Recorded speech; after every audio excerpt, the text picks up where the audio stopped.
Hi, and welcome to this week's episode of Money with Alpha. This week, I'm going to talk about something a little bit different. I'm going to talk about the nervous system of money. So, oh, this whole perimenopause journey has sent me down all sorts of hormonal rabbit holes, and the concept of a nervous system had never really kind of occurred to me. I mean, you know how your body can feel stress, and there's stressful situations, and there's periods of life, and we're having your first child, like all of these sorts of things, and you know that you're under pressure or under stress. But I'd never really thought about it in relation to sort of how to manage a nervous system.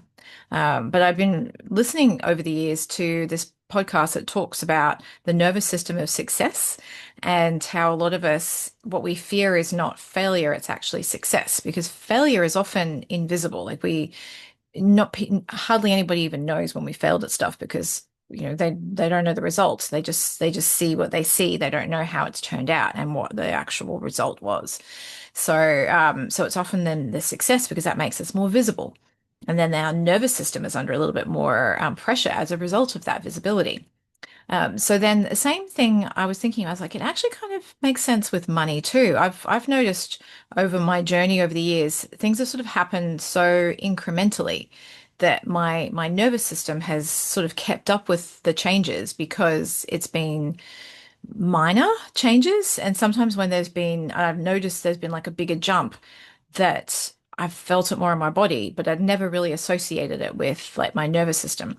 And if I think back to the start of my money journey and now, if I tried to go from then to now in one hit, I I don't think I could have like mentally or physically held that energy in my body.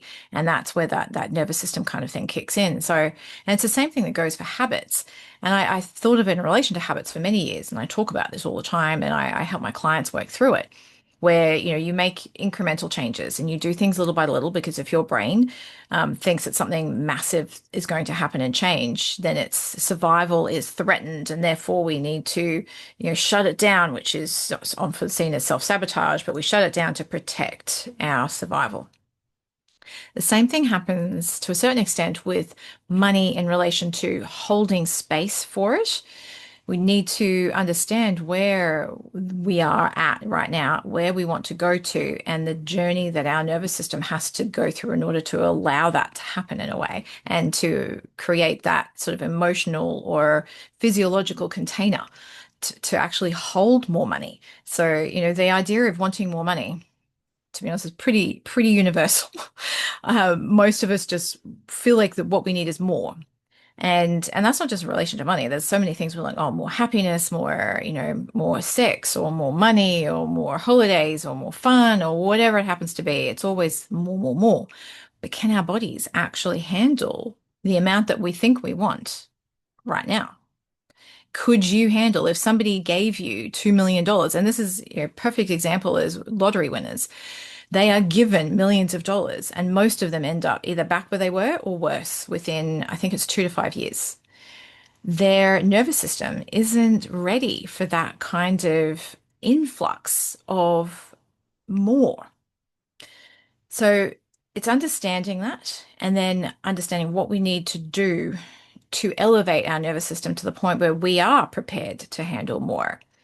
And go, you know what? I'm ready for this. Let's go. Maybe I don't want the full 10 million in one go, but I'm certainly prepared and capable of handling another 100 to 500,000 right now. Just as an example. It could be less, it could be more. So there's a couple of elements to this that I wanted to talk about today. One is the concept of safety. The other one is the concept of security, which is different. Then there's the energy that money has and holds in our lives. Then there's the confidence factor, and then is judgment. Oof, we'll finish on the biggest one. So let's start with those. So we talk about the concept of safety, and this is a little bit, like Maslow's hierarchy of needs as well. We need to sort of make sure that our basic safety is taken care of. There are a lot of people, especially women in the world, who aren't in a safe situation. So that's generally where the financial side needs to come in to ensure that safety, that you've got a safe place to live, that you're actually physically safe. mentally as well, but physically first and foremost. So then once the money can give you that level of safety, then there needs to be like security. Then comes that level of, well, I'm safe, but I now need security, like food security, maintain that home so I can remain safe and secure so that it's not going to be taken away. And then is, for your family as well. So you have a level of security. So we're still kind of stuck in that. If you think of it from a chakra perspective, those base kind of chakras, your root and your sacral almost, there's still that need for, I need some stability. I need security. I need to be able to feel that first. And if you don't have that, then that becomes the immediate focus is achieving that.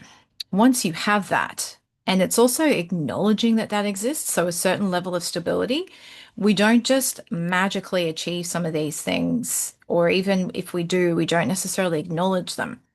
But our brains need to acknowledge it before we can actually progress. And that is where some visualizations kind of come in, having more of a plan in place to know how much money do you even need? How much then do you want? Because they are two different things. We often think of like, oh, I need more money. I was like, well, okay, you need a certain amount, yes, to survive. Anything more than that becomes a want. And then there's that judgment, which I will cover off more on later, of, well, why should I want, can I want more? Like, am I allowed to want more, or is that greedy? And there's so much of that judgment that sits in our bodies, especially as women in and in our society. And there's that capitalism kind of market economics that kind of come alongside it. So we're designed to want more, and then do we, so we become so conflicted.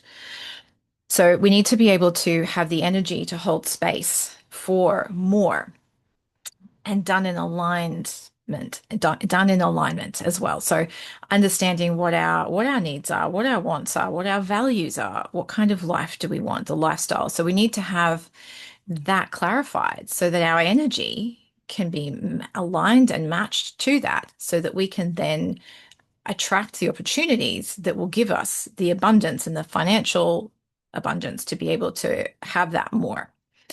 So there are, it kind of sounds a little bit more complex than it really needs to be, but ultimately it's just acknowledging that money is energy. Energy flows. Money is going to flow out and in and out and in, and it's making sure that what flows out is less than what flows in. But that the outflow as well as the inflow can be intentional and conscious. So we can consciously go and find more inflow. We can attract opportunities with a greater degree of ease, perhaps, than right now, in order to have that.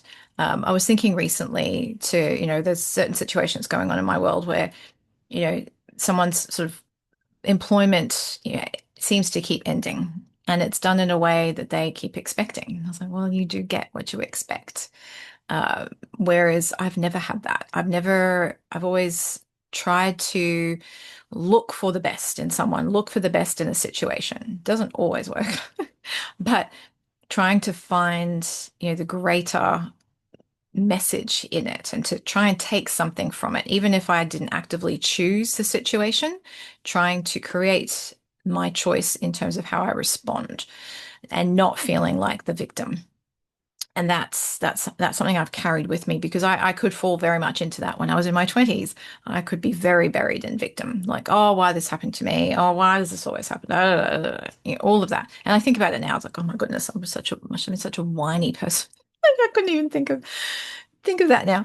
But I do see it a little bit in my daughter, interestingly enough. So had a little pep talk with her this morning, actually, about how our lives and what we expect tend to come to us. So if we expect something to be hard, it will be.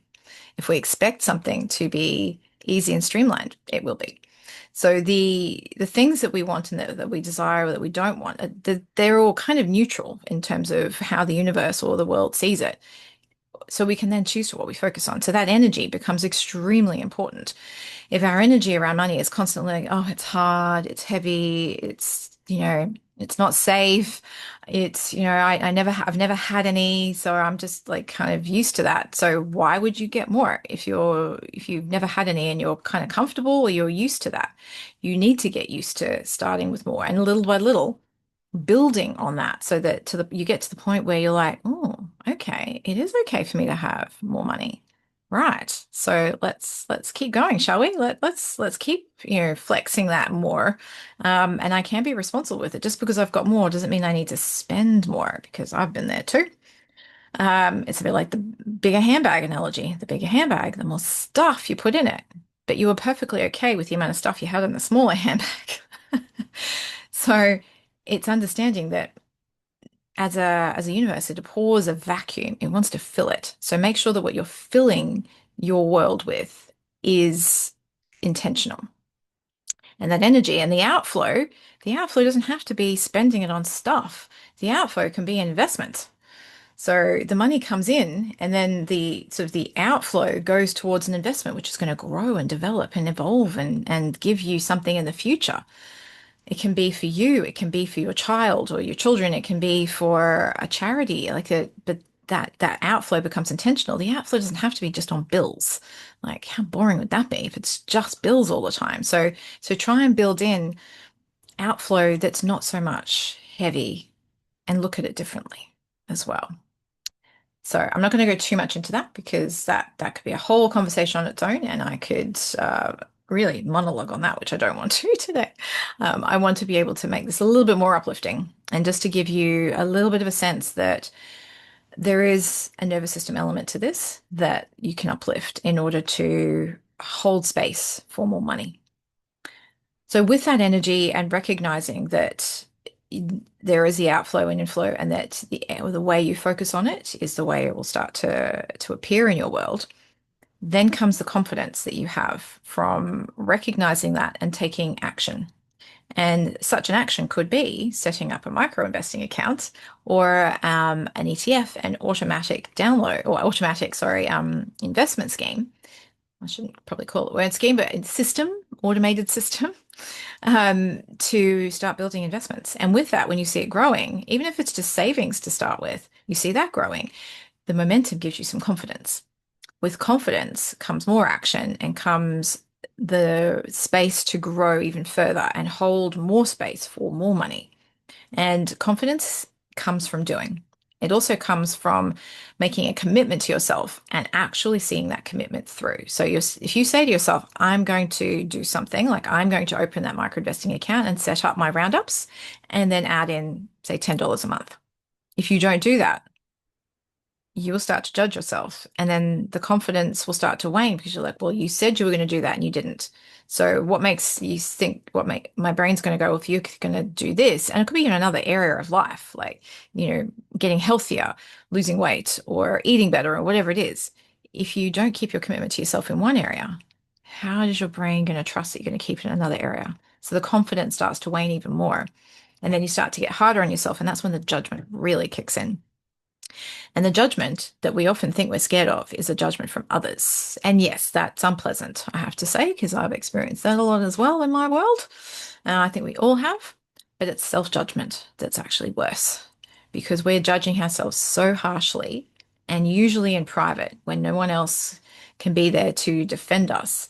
Like sometimes if I hear my daughter say something hard on herself, I'll be there to counter that and go, okay, well, perhaps you could have done that better. However, you gave it a try.